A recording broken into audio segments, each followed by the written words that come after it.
우리 함께 말씀 나누기 전에 제가 여러분을 위해 축복하며 기도하기 원합니다. 가슴에 손을 얹고 함께 기도하시도록 하겠습니다. 사랑하는 주님, 오늘 이 시간 주님 앞에 우리의 마음을 엽니다. 주님, 우리 가운데 좌정하시고 우리 가운데 임재하시고 우리를 만져주시사 우리의 삶이 어제와 다른 삶을 살아가게 하시고 우리의 삶이 하나님 안에서 거룩한 삶을 살아갈 수 있도록 축복하여 주시옵소서. 말씀하옵소서. 듣겠나이다. 말씀하옵소서. 우리가 변할 줄 믿습니다. 살아계신 예수 그리스도의 이름으로 기도드립니다. 아멘. 에베소서 6장 10절에서 20절까지의 말씀, 그리고 지지난주 2주 전부터 해서 기도에 대한 말씀 우리가 함께 나누고 있습니다. 첫 번째 어떤 기도에 대한 말씀을 나누었죠? 괜찮아요. 여러분들이 저를 잊었다고 생각하지 않아요. 여러분들은 순간적으로 생각이 안 난다고 생각하지 않습니다. 여러분들은 생각이 나지만 여러분 항상 우리는 좀 갈래 공동체는 샤이하기 때문에 이렇게 대답을 잘 하지 않아요. 우리가 항상 모든 상황 속에서 하나님께 기도해야 된다는 것을 나누었습니다. 두 번째는 또 어떤 걸 나누었죠? 지난주 건 대답해 주셔야 돼요. 성령 안에서 한번 말씀을 읽고 시작할 걸 그랬는데요. 성령 안에서 우리가 기도하는 걸 함께 나누었습니다. 우리가 언제 기도해야 될 것인가? 모든 상황 속에서 항상. 그리고 어떻게 기도해야 될 것인가? 성령 안에서 기도해야 된다. 이 두 개를 이루며 살아가는 게 여러분 쉽습니까? 쉽지 않습니다. 어떻게 하면 이것들을 향해 기도하며 나아갈 수 있을까? 이런 기도의 삶을 살아갈 수 있을까에 대해 나오는 것이 바로 오늘 본문의 말씀입니다. 그래서 오늘 본문 말씀을 가지고 하나님께서 우리에게 주신 첫 번째는요, 기쁨과 감사가 넘치는 마음입니다. 우리는 계속해서 2주 동안 이것들에 대해 함께 나누고 있는데요. 성령 안에서 그 다음에 항상 기도하기 위해 우리에게 필요한 것은 무엇인가? 그것은 깨어 기도하라고 말씀하고 있습니다. 깨어 있음으로 말미암아 항상 성령 안에서 기도할 수 있다라는 것이죠. 즉 깨어 기도함으로 말미암아 무엇을 할 수 있는가? 우리는 모든 상황 속에서 주님과 함께 동행하며 주님 안에서 기도하며 나아갈 수 있다라는 것이에요. 깨어 있음이 우리에게 주님과 항상 함께 동행하는 놀라운 축복을 가져다 준다라는 것입니다. 모든 상황 속에서 성령님의 뜻을 따라 기도할 수 있는 것은 주님과 함께 거하는 삶입니다. 내가 주님과 함께 걸어가는 거예요. 내가 모든 상황 속에서 내 뜻과 내 의지대로 살아가지 않고 주님과 함께 손붙들며 살아갈 수 있는 것, 그것은 바로 깨어 있을 때에 가능하다라는 것이죠. 주와 함께 동행하며 살아가는 것, 그러므로 말미암아 사도 바울은 같은 바울 서신인 빌립보에서는요, 주 안에서 기뻐하십시오라고 기록하고 있고요. 또한 골로새서에는 항상 기도에 힘쓰고 기도 가운데 감사함으로 깨어 있으십시오라고 말씀하고 있습니다. 항상 깨어있고 주와 동행함으로 말미암아 그는 자신이 감옥에 갇혀 있다 할지라도 기뻐하며 감사할 수 있다라고 고백하고 있습니다. 여러분, 이러한 고백을 들으실 때 여러분의 마음 가운데 어떤 마음이 드십니까? 감옥에 갇혀 있는데 기뻐하고 감사한다. 나도 그랬으면 좋겠다 라는 마음이 처음 마음에 들기 시작하지만 사실 그 뒤로 갈수록 드는 마음은 나는 그렇게 하지 못하는데. 여러분, 고난과 고통 가운데 있는데 우리가 어떻게 기뻐하며 어떻게 감사할 수 있겠습니까? 모든 상황 속에서 우리가 어떻게 기뻐하며 감사할 수 있겠습니까? 우리는 이런 사도 바울의 고백을 통해 알 수 있는 것이 우리에게 얻어지는 유익이 있다는 것입니다. 그것은 주님과 동행하고 함께함으로 말미암아 기쁨과 감사가 내 삶 속에 넘쳐날 수 있다는 거예요. 그것은 사도 바울에게만 넘쳐나는 삶이 아니라 우리의 삶 가운데도 기쁨과 감사가 넘칠 수 있다는 거예요. 그것은 옛날 옛적 어느 시대에 어떤 사람에게만 주시는 말씀이 아니라 오늘 이 시간 우리에게도 동일하게 주시는 하나님의 말씀인 줄 믿습니다. 사랑하는 여러분, 오늘 이 시간 우리의 가운데 하나님께서 주시는 말씀은 너희가 어떤 상황에 있든지 간에 나와 함께 동행하면 너희의 인생 가운데 내가 주는 기쁨과 감사가 넘칠 것이다 라고 하나님은 말씀하고 있습니다. 사랑하는 여러분, 그래서 우리의 삶 속에 내 상황과 환경과 관계없이 기쁨과 감사가 넘치는 삶, 그렇게 살아내기를 원하고 계십니까? 그렇다면 깨어 있으십시오. 깨어 있음으로 말미암아 우리의 삶 가운데에 하나님으로부터 주어지는 기쁨과 감사가 넘치게 될 줄 믿습니다. 사실 바울이 로마 감옥에 있으면서 뭐가 그렇게 좋다고 기뻐하며 감사했겠습니까? 그냥 그래야 될 것 같으니까 뻔히 아는 이야기 우리에게 들려준 게 아닌가? 그렇지 않다라는 거예요. 그는 자신의 체험을 통해 자신이 살아갔던 삶을 통해 삶의 경험과 그 누적을 통하여 그들에게 이야기하고 있고, 또한 하나님께서는 그 사도 바울의 인생도 그렇게 기쁨과 감사가 넘치게 했기 때문에 우리에게도 동일하게 해주시겠다라고 말씀하고 있는 것입니다. 그리고 사도 바울은 현재 이 편지를 쓸 때 자신이 감옥에 갇혀 있기도 하지만 지금 기쁨과 감사가 있기에 말할 수 있는 이야기가 오늘 본문의 말씀입니다. 깨어서 기도하라. 사도행전 16장 20절에서 23절까지에 보면요, 이렇게 기록하고 있는데요. 제가 여러분들께 읽어드리도록 하겠습니다. 바울과 실라를 로마 관리들 앞에 데려다 놓고 말했습니다. 이 사람들은 유대 사람으로서 우리 도시에 소란을 일으켰습니다. 우리 로마 사람들이 받아들이거나 실천할 수 없는 풍습을 전하고 있습니다. 그것이 바로 예수님만 신으로 믿고 예수님만 구주로 믿고 예수님만 따라 살아가는 삶입니다. 그 풍습을 받아들일 수 없다라는 거예요. 22절에 보면 어떻게 이야기하고 있는가? 모여있던 사람들도 가세에 바울과 실라를 공격하자 로마 관리들은 그들의 옷을 벗기고 매질하라고 명령했습니다. 관리들은 그들을 심하게 때린 뒤 감옥에 던져놓고는 간수에게 그들을 단단히 지키라고 명령했습니다. 라고 나와 있습니다.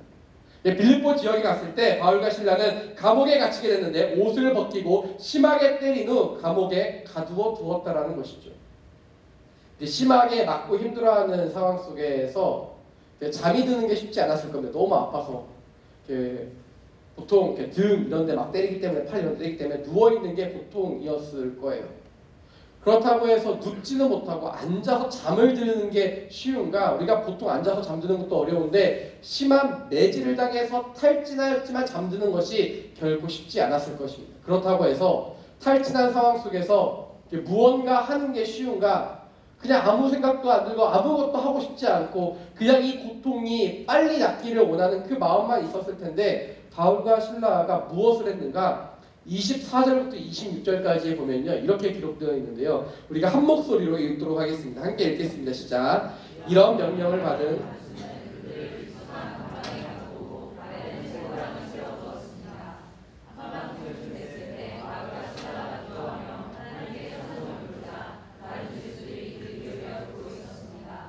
그런데 갑자기 큰 지진이 일어나 감옥이 기반부터 흔들렸습니다. 곧바로 감옥문이 모두 열리고 죄수들을 묶고 있던 쇠사슬도 다 풀렸습니다. 아멘. 한밤중에 바울과 실라가 무엇을 했다고 나옵니까? 기도하며 찬송하였다. 자신이 낙심하고 힘들어할 수 있는 충분한 상황과 여건이 갖추어져 있습니다. 근데 여러분들 감옥에 갇혀가지고 매 맞는다 생각하면 여러분들 뭐 하시겠어요? 기도하시겠어요? 훌륭한 역시 갈래. 여러분들 너무 훌륭하신 것 같아요. 저는 나는 어떻게 할 수 있을까? 무엇을 할 수 있을까? 처음에는 기도하겠는데 불평과 불만을 할 것 같은 거예요. 저. 솔직하게 이야기해서 너무 아프고 너무 힘드니까. 죄 지어서 온 것도 아니지 않습니까? 그냥 예수님 전하다가 매 맞고 붙잡혔는데 너무 힘들 것 같은데 바울과 실라는 기도하며 찬송했다라고 이야기하고 있습니다. 그들은 하나님께 기도하였습니다. 깨어 기도함으로 하나님의 뜻을 구하였을 뿐 아니라 기도하며 주어지는 기쁨을 가지고 찬송했다라고 이야기하고 있습니다. 이 찬송을 드릴 때 놀라운 일들이 일어나죠. 지진이 나면서 감옥문이 열리고 쇠고랑들이 다 풀려지게 됩니다. 이런 사도 바울의 경험이 오늘 에베소 교인들에게 깨어 기도하라고 말씀하고 있습니다. 깨어 기도하는 것만이 우리 마음에 세상이 주지 못하는 기쁨과 감사를 얻어지게 하는 길이라고 이야기하고 있는 것이죠. 저는 저와 여러분의 인생 가운데 이 기쁨과 감사가 넘쳐나게 되기를 축원합니다. 사랑하는 여러분, 우리의 마음 가운데에 기뻐하지 못할 조건들이 내게 찾아옵니까? 감사하지 못할 조건들이 내게 찾아옵니까? 그때 우리가 해야 될 것은 무엇인가? 기도라는 거예요. 깨어 있어야 한다는 것입니다. 깨어 있지 않으면 내 마음 가운데 나는 여전히 계속해서 세상 사람들과 똑같이 낙심할 수밖에 없어요. 내 인생은 사람들과 똑같이 좌절하며 슬퍼하며 하나님 도대체 왜 이러시냐고. 하나님 내 인생 가운데 도대체 왜 이런 일들을 내게 겪게 하시냐고. 하나님 내가 기도하지 않았냐고. 하나님 내가 예배하지 않았냐고. 하나님 내가 언제까지 이 상황과 환경 속에서 고통에 부르짖으며 하나님의 그 빛을 바라보며 살아갈 수 있겠냐. 난 도저히 그럴 수가 없다. 그렇게 이야기할 수밖에 없죠. 앞이 보이지 않습니까? 발버둥 칠수록 늪에 빠져만 가는 것 같으세요? 하나님께서 우리에게 말씀하십니다. 너희가 이 상황에서도 기도해야 되고, 너희가 내 안에서 기도해야 되지만 그 전에 너희가 그러기 위해 해야 될 게 있다. 깨어 있으라. 우리 옆에 있는 분들에게 한번 축복해 보시겠어요? 이렇게 옆에 있는 분들 잠깐 눈이 자꾸 감기 있으신 분들에게 이렇게 축복해 보세요. 깨어 있으십시오. 여러분, 깨어 있음이 우리에게 능력이 되는 줄 믿습니다. 아멘. 세상은요 우리에게 눈이 감기게 해요. 세상은요, 마귀는요 우리를 자꾸 졸리게 하고 우리를 기도하기 싫게 하고요, 우리에게 다 포기하고 싶어 하게 합니다. 하지만 그렇기 때문에 하나님께서 말씀하십니다. 깨어 있으라. 깨어 있는 것이 너희에게 능력이 됨이라라고 말씀하고 있습니다. 두 번째, 우리에게 오늘 본문 말씀을 통해 주는 말씀은 무엇인가? 시험에 들지 않는 마음입니다. 20여 년 전에요, 교회에서 수련회를 갔습니다. 수련회에 갔는데 그 당시 3박 4일간의 수련회 기간 중에 놀라운 일들을 많이 경험했어요. 첫 번째는 4시간이 넘는 집회 시간을 보고 화장실을 못 가게 해요. 자꾸 예배를 드려야 된대요. 잠깐 나가려고 하면 저 진짜 너무 힘들어요. 그러면은 가서 기도해야 된다고 지금. 너무 깜짝 놀랐어요. 그래서 너무 겁났어요. 이게 가둬두는 것이 아니라. 첫 번째는 그게 놀랐고요. 두 번째 놀랐던 건 뭐냐면요, 찬양 시간이 1시간이 넘는데 너무 놀랐어요. 그리고 세 번째 놀랐던 거는 설교 시간이 1시간 반에서 2시간 정도였는데 놀랐고요. 세 번째는 그 은혜를 받을 때까지 기도시키는데 놀랐습니다. 모두가 은혜를 받아요. 너무 놀랐어요. 네, 진짜 제 기억에 남는 한 가지가 있어요. 이 모든 게 다 놀랐지만 남는 게 하나 있는데, 꽁트가 하나 기억에 남았습니다. 이 꽁트가 주인공들이 누구냐면요, 귀신이에요. 귀신. 너무 놀랍죠. 교회 수련인데 주인공이 귀신이에요. 주인공 귀신들이 여러 명 나와요. 지금도 기억나요. 미스 귀신이래요. 그래서 1등 뽑힌, 진에 뽑힌 그 자매가 있었어요. 그 자매가 있고 이제 주위에 형제 귀신들이 있는데, 이 자매 귀신과 형제 귀신들이 상의를 하기 시작하는 거예요. 어떻게 하면 성도들을 예수님께 멀어지게 할까? 근데 이제 별의별 방법을 다 씁니다. 첫 번째는 뭐 재산을 가지고 가져가서 막 낙심에 빠뜨리기도 해요. 어떤 사람은 관계가 어렵게 해서 이렇게 힘들게 합니다. 그런데 이 성도들이 뭐 재산도 빼앗기고 관계도 틀어질 때마다 힘들고 어렵긴 했지만 다시 계속 회복하는 거예요. 그러자 원로 귀신이 나와요. 원로 귀신. 거의 뭐 사단의 오른팔 정도 되는 원로 귀신이 나오는데, 그 귀신이 방법을 하나 제시해 줘요. 평안하게 해주라는 거예요. 그 성도라 힘들게 하지 마라. 편안하게 해줘라. 그럼 다 될 거야. 인생이 편안해지니까 성도들이 어떻게 하기 시작하냐면요, 기도하러 가고 자꾸 졸기 시작하는 거예요. 예배 시간에 자꾸 늦기 시작하는 거죠. 결국 편안하게 해주는 방법으로 인해서 삶이 너무 평안해지자 기도도 안 하고 예배도 점점 늦게 되고 결국 하나님과 멀어지게 된다는 그 꽁트 내용이었습니다. 이처럼 우리의 신앙에서 가장 힘들고 어려운 것은 사실 우리는 거친 풍파라고 생각되어지지만 더 어려운 게 있어요. 그것은 우리를 한 단어로 이렇게 이야기합니다. 매너리즘이라고 이야기합니다. 매너리즘은 내가 인식하기 전에 나의 인생을 무너뜨리고 말죠. 마치 존벌레가 옷을 갉아먹듯이 마찬가지예요. 존벌레가 있으면 처음에는 아무런 티가 나지 않습니다. 우리가 존벌레가 있다는 사실을 발견하게 될 때는요, 옷이 해지거나 무언가 뜯겨져 나갔을 때 그때 발견하게 됩니다. 내가 모르는 사이 나도 모르게 내 신앙의 모습들이 무너져 있음을 발견하게 되는 것이죠. 인생의 폭풍우가 찾아오는 것은 바람이 불고 비가 들이차서 위기라는 것을 알지만 서서히 데워지는 물은 어느 순간 나도 모르게 뜨거워졌다는 사실을 알았을 때는 이미 늦은 시간입니다. 돌이킬 수 없는 시간에 알 수 있게 되는 것이죠.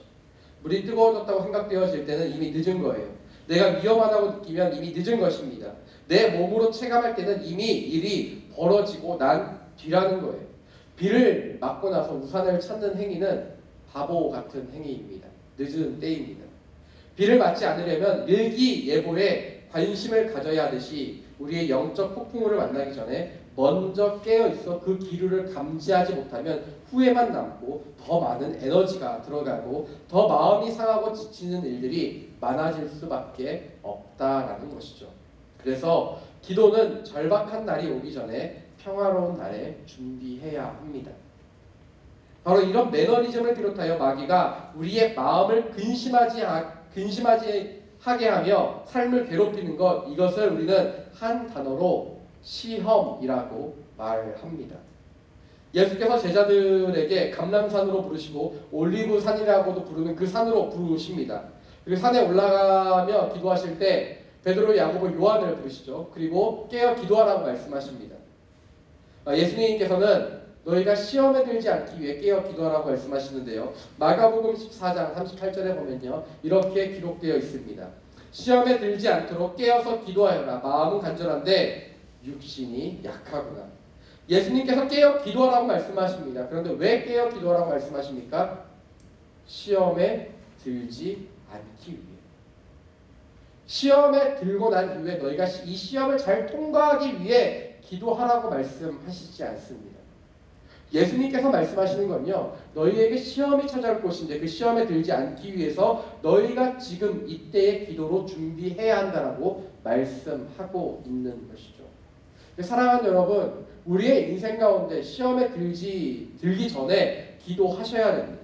깨어 있으셔야 합니다. 내 삶 가운데 평안이 있습니까? 내 삶 가운데 그래도 아직은 살아갈 만하십니까? 그렇다면 지금 우리는 기도로 준비해야 합니다. 기도로 준비하지 않으면 우리의 인생 가운데 언제 찾아올지 모르는 그 시험으로 인하여 우리가 어느 순간 와르르 무너지고 말 수밖에 없는 것이죠. 깨어 기도라고 말씀하신 예수님의 그 말씀은 예수님을 위해서가 아니라 제자들을 스스로 보호하기 위해서 말씀하셨습니다.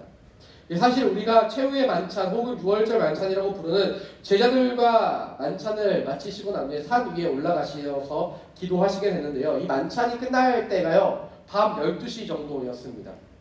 자정 정도에 끝나고 제자들 데리고 올라가시는 거예요. 일반적으로 아시다시피 그때는 2000년 전이지 않습니까? 전기 뿔도 없고요. 이렇게 야간 활동이 많은 시기가 아니었습니다. 해가 지면 밥 먹고 바로 잠드는 게 그 당시의 그 삶의 모습들이었는데, 만찬도 참 길게도 하셨어요. 밤 12시까지 하셨어요. 그 당시에 이렇게 밤 12시까지 만찬 잘 안 하죠. 그런데 뭐 그 사이에 말씀도 마지막 당부하고 싶은 말씀도 가르치시고 발도 씻기시고 막 그러셨습니다. 이런 모든 감동적인 순간들이 다 지나고 난 이후에 이제 잠들어야 되는데 예수님께서 잠을 안 주무시는 거예요.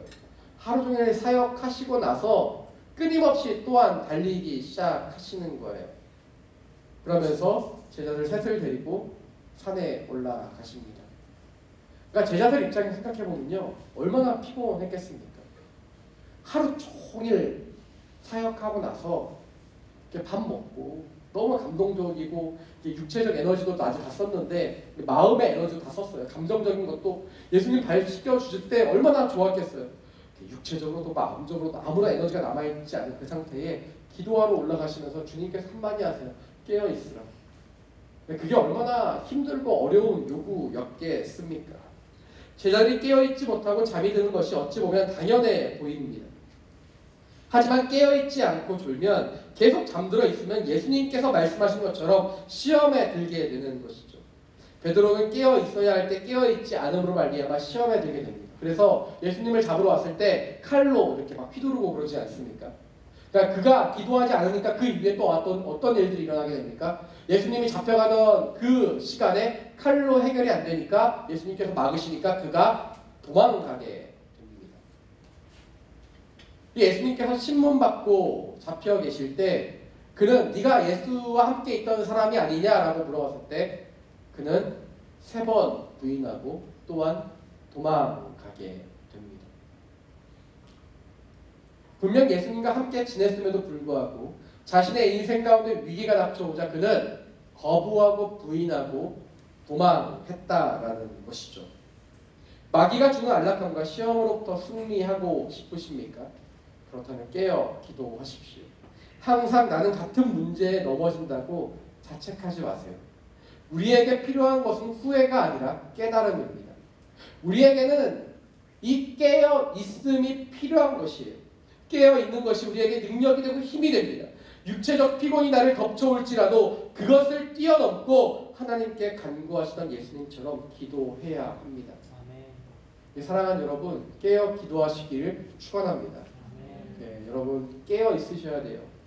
토요일 아침에도 여러분들이 깨어 있으면 얼마나 좋을까요? 웃는 분들은 왜 웃는지 다 제가 무슨 말을 하는지 아는 분들이 알매도 불구하고 왜 이렇게 우리의 육신은 연약할까요? 육신은 연약하여 우리가 깨어있지 못하게 하죠. 금요일까지 얼마나 달렸으면 토요일 아침에 일어나지 못하여 우리가 함께 중보기도하는 그 시간에 나오지 못할까. 전 너무 막 여러분들이 안쓰러워요.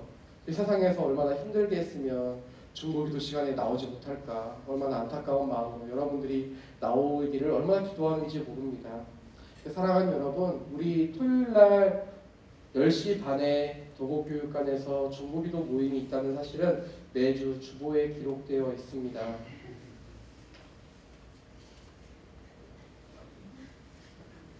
한 명씩 눈에 담고 있는 거예요. 다음 토요일에 돌아온 토요일날 누가 나올까 싶어서. 설교 까먹은 게 아니고요. 원고 다 있습니다. 누가 나올까. 사랑하는 여러분, 홀로 깨어있는 것이 어렵습니다. 제가 여러분에게 잔소리하는 것처럼 느껴지지만 잔소리 맞아요. 사실 잔소리가 느껴지지만 그렇게 느끼셨다면 잘 알아들으신 거예요. 혼자 깨어서 기도하는 게 얼마나 어렵습니까? 하지만 그럴 때 우리가 함께 기도할 수 있는 자리에 나온다는 것은 내 영혼을 의지적으로 강제적으로 깨우는 것입니다. 다른 사람들이 깨어 기도하는 소리를 들음으로 말미암아 내 영혼이 그 소리에 반응하게 됩니다. 함께 기도하며 찬양하는 그 시간을 통하여 내가 하나님 앞에서 다시 한번 온전하게 설 수 있게 되는 것, 그리고 이 예배를 준비하게 되는 그 시간이 얼마나 귀하고 아름다운지 모릅니다. 우리는 육신이 연약하지만 우리의 육신을 뛰어넘는 하나님을 향한 갈망이 우리의 삶을 지배하고 다스리기를 축원합니다. 사랑하는 여러분, 함께 기도해야 합니다. 정말 함께 기도해야 합니다. 그래서 베드로전서 5장 8절에는요. 이 말씀이 저는 이 말씀이 너무 좋아요. 정신을 차리고 깨어 있으십시오. 여러분 정신 차리셔야 됩니다. 저는 이 말씀 볼 때마다 너무 은혜가 되는 것 같아요. 정신을 차리고 깨어 있으십시오. 왜 그렇습니까? 여러분의 원수 마귀는 우는 사자처럼 두루다니며 삼킬 사람을 찾기 때문입니다. 마귀는 계속해서요 우리를 막 힘들게 하는 게 아니고요, 우리를 기도하지 못하게 하려고 합니다. 깨어있지 못하게 하려고 합니다. 그러니까 기도할 마음이 생기면 피곤한데 좀 더 자는 게 낫지 않을까. 우리가 하루 일과를 마치고 기도하고 잠들려고 하면 어떤 마음이 듭니까? 처음에는 기도해요. 며칠 동안. 그런데 시간이 지나면요. 누워서 기도해볼까? 정확하죠. 누워서 주님을 만나듯이 깊은 임재 가운데 들어가게 되는 거예요. 그리고 알람 소리에 아침에 깨게 되고. 우리를 얼마나 괴롭히는지 몰라요. 우리를 얼마나 나약하고 나태하게 만드는지 모릅니다. 사랑하는 여러분, 그래서 하나님께서 우리에게 이렇게 말씀하십니다. 정신을 차리고 깨어 있으십시오. 마귀는 우리에게 무언가 대단한 요구를 하는 게 아니에요. 무릎 꿇고 하기 힘들지? 자, 그러면 책상 의자에 앉아서 해봐. 책상 앉아서 하는 것도 좋지만 오늘은 너무 피곤하니까 잠깐만 침대에 누워볼까? 오늘은 너무 힘드니까, 너무 지쳤으니까 기도를 하기도 힘들지 않아? 그 마음조차 갖는 게 너무 어렵지 않아? 자자, 내일 아침에 일어나서 하면 되지. 여러분, 마귀가 우리를 엄청난 것으로 무너뜨리려고 생각하지 마세요. 바로 그런 마음, 하나님으로부터 우리의 마음을 작은 균열 하나하나를 건드림으로 말미암아, 생기게 함으로 말미암아 우리를 무너뜨리는 것입니다. 사랑하는 여러분, 그러므로 정신을 차리고 깨어 있어야 합니다. 마귀가 우리에게 시험을 주고 우리를 넘어뜨리는 그 시간으로부터 나를 보호하십시오. 내가 잠시 한눈을 파는 사이 마귀는 우리를 어김없이 공격할 것입니다. 그러므로 깨어 있어야만 합니다. 이것은 선택사항이 아니라 필수사항입니다. 그럴 때 우리가 하나님의 그 사랑 안에 온전히 서 있을 수 있습니다. 우리가 그렇게 서 있음으로 말미암아 하나님 안에서 승리하며 살아가는 저와 여러분의 삶이 되시기를 축원합니다. 세 번째입니다. 하나님 아버지의 마음을 우리가 알 수 있게 되는데요. 느헤미야 1장 4절 말씀 우리가 함께 읽도록 하겠습니다. 함께 읽겠습니다. 시작. 나는 이 말을 듣고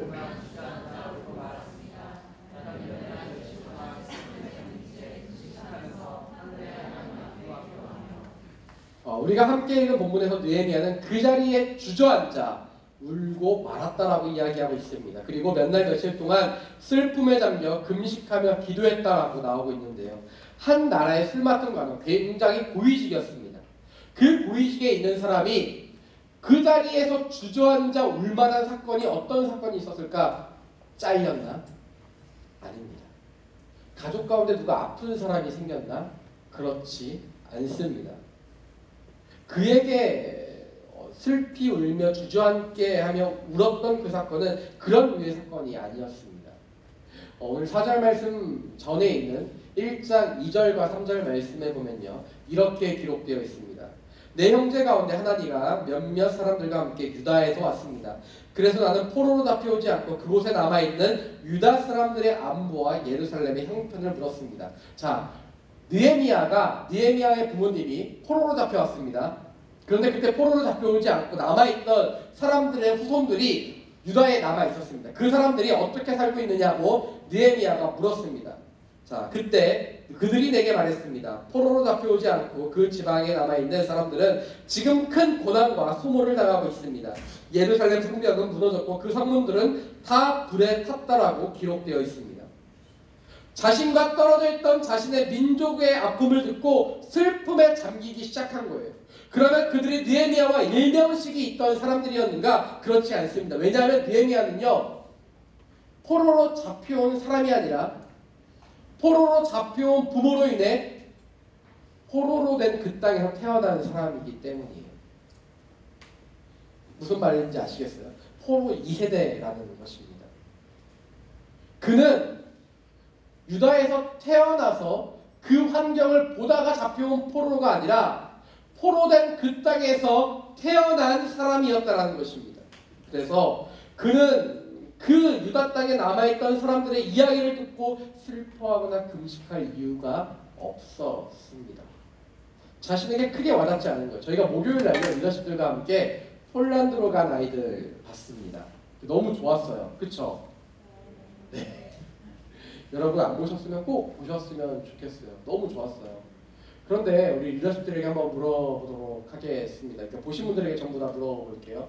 여러분 폴란드로 간 아이들을 보면서 이렇게 눈물을 훔치거나 아니면은 큰 감동 받으셨을 텐데, 여러분 그 자리에 주저앉아 슬피 울며 금식하신 분 계십니까? 있다면 정말 한번 손을 들어봐 주시면 좋겠어요. 네, 그렇지 않죠. 왜냐하면 그러기에는 내가 잘 알지 못하는 저 먼 나라에 있는 것만 같은 사람들이기 때문이죠. 아픔에는 공감하지만 내 문제는 아니었던 거예요. 하지만 느헤미야가 그렇게 슬퍼하며 기도할 수 있었던 것은 그 아픔을 자신의 아픔으로 가져왔기 때문입니다. 그리고 그렇게 할 수 있었던 이유는 그가 남아있던 유대인들에게 지속적인 관심이 있었기 때문이에요. 오늘 본문이 에베소서에 깨어있다라는 단어는요, 깨어있다라의 의미도 있지만 다른 의미가 또 하나 있습니다. 주의를 기울이다라는 의미도 있습니다. 옛날 성에는 파수꾼이 있었습니다. 성경에도 보면 파수꾼이라는 단어가 종종 등장하게 되는데요. 파수꾼의 의미, 그 역할은 무엇인가? 그들의 존재 목적은요, 성 위에서 저 멀리에 적이 쳐들어오나 쳐들어오지 않나를, 공격을 하러 오나 오지 않나를 보며 빨리 그것을 성 안에 있는 사람들에게 알려주는 것이 그들의 존재 목적이었습니다. 바로 그런 것과 마찬가지로 영적인 경각 상태를 유지하며 주시하는 것, 그것이 바로 깨어있다라는 깊은 의미인 것이죠. 느헤미야는 멸망한 자신의 민족들이 어떻게 사는지에 대해 경각 상태를 가지고 유심히 주시하고 있었던 것입니다. 이런 깨어있음으로 말미암아 그는 자신의 민족에 대한 소식을 들었을 때 마음이 아프고 주저앉아 울 수밖에 없었습니다. 깨어 기도하며 주시하는 그 사람들은 하나님의 아버지의 마음을 알 수밖에 없는 거예요. 바로 느헤미야와 마찬가지죠. 하나님께서 어디에 관심이 있는지 알 수밖에 없습니다. 내 삶을 넘어서는 시선을 두는 것이죠. 하나님 아버지께서 시선을 두니 하나님 아버지의 그 시선이 어디에 있는가 내가 자연스럽게 알 수밖에 없는 거예요. 사랑하는 사람을 바라보게 되면 그 사람이 어디에 관심이 있고 무엇을 바라보는지 아는 것처럼 말이죠. 우리가 깨어 기도하며 무엇을 바라볼 것인가? 그것은 바로 하나님입니다. 사랑하는 여러분, 깨어 기도하는 게 무언가 대단한 것을 위해서가 아니라요, 오직 한 가지 위해서입니다. 하나님을 바라보기에 우리는 깨어 있어야 하는 것이죠. 하나님을 향한 우리의 시선을 돌리면 하나님의 마음이 내 삶 가운데 충만해지는 거예요. 그러면요, 그때부터 시작이에요. 내 삶에 일어나는 벽 하나하나가 더 이상 크게 보이지 않게 됩니다. 혹시 제주도에 있는 미로공원 여러분 가보신 적 있으십니까? 네, 다음에 제주도에 가면 꼭 한번 가보세요. 재밌어요. 입장료가 좀 비싸긴 한데 너무 잘 만들어놨어요. 네, 미로공원에 들어가서 내가 길을 찾으려고 하면요, 갈 때마다 왜 이렇게 벽이 많이 나타나는지 몰라요.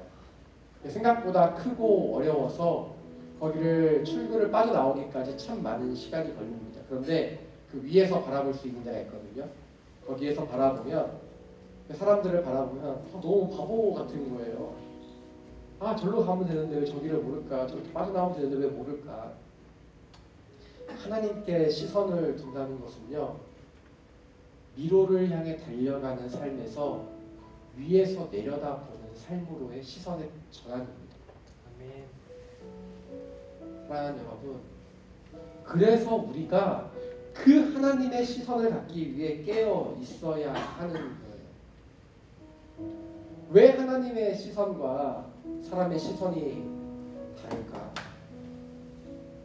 우리가 하나님께 매 순간마다 날마다 깨어있기를 구하지 않고 그냥 지금의 삶 가운데에 만족하며 살아가기 때문이에요. 적당한 선에서 타협하기 때문에 하나님 아버지의 마음이 내 삶 가운데 침투하지 못하는 것입니다.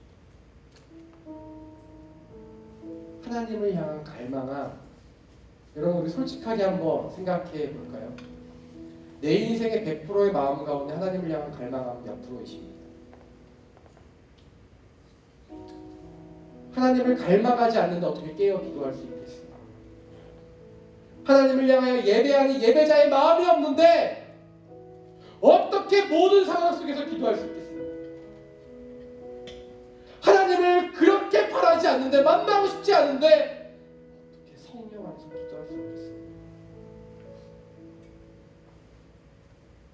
내 영혼이 잠들려고 하면 꼬집어서 깨워야 되지 않겠습니까? 잠들려고 하는 그 영혼을 흔들어 깨우는 것이 마음이어야 되지 않겠습니까?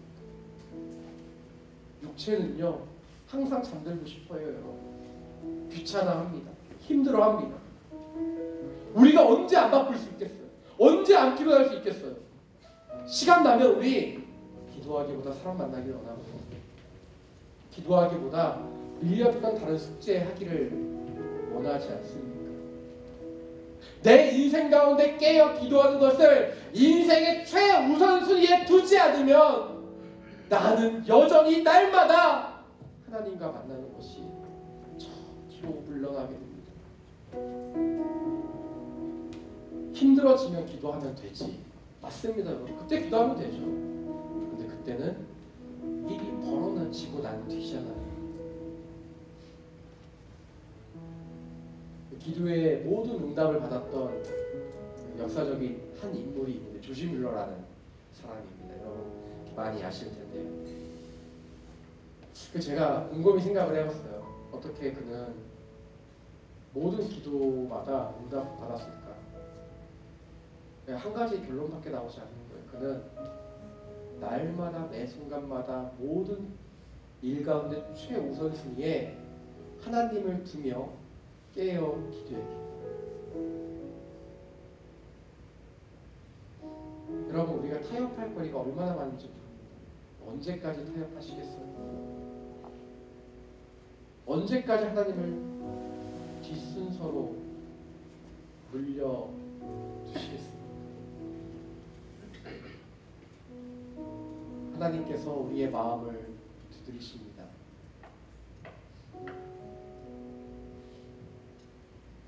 내가 들어가고 싶은데 문을 열어주지 않겠니? 내가 너를 만나고 싶은데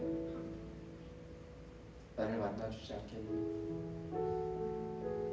하나님 우리에게 요청하시는 그 음성이 여러분 아직도 들리지 않으십니까? 회사 일이 많이 바쁘지? 내가 좀 도와줘야 되지 않을까? 관계가 어렵지? 내가 널 좀 도와주고 싶은데 나를 좀 먼저 찾아오지 않겠니?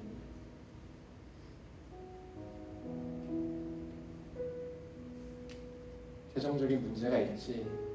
나는 정말 많은 것을 가졌단다. 내 사랑하는 아들, 내 사랑하는 딸아, 내가 널 도와주고 싶은데 나를 좀 먼저 찾아오지 않겠니? 그 하나님의 부르심과 요청을 언제까지 외면하시겠습니까?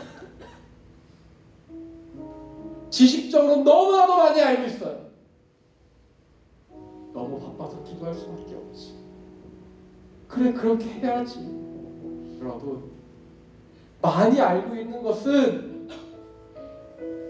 우리에게 가끔 도와주지만 그것이 내 인생의 능력이 되진 않는다라는 거예요. 하나님 아버지의 능력을 가지고 살아가는 사람들, 그것은 그 자리에서 한 걸음 걸음을 떼는 사람들에게 찾아오는 놀라운 하늘의 비밀인 것입니다. 여러분 그 비밀을 우리가 오늘 이 시간 부여잡지 않으시겠습니까? 저희는 오늘 이 시간 찬양의 고백을 한 가지 드렸으면 좋겠는데요. 여러분 우리 마음의 문을 열고 주님께 고백했으면 좋겠습니다. 함께 찬양하시며 나아가도록 하겠습니다.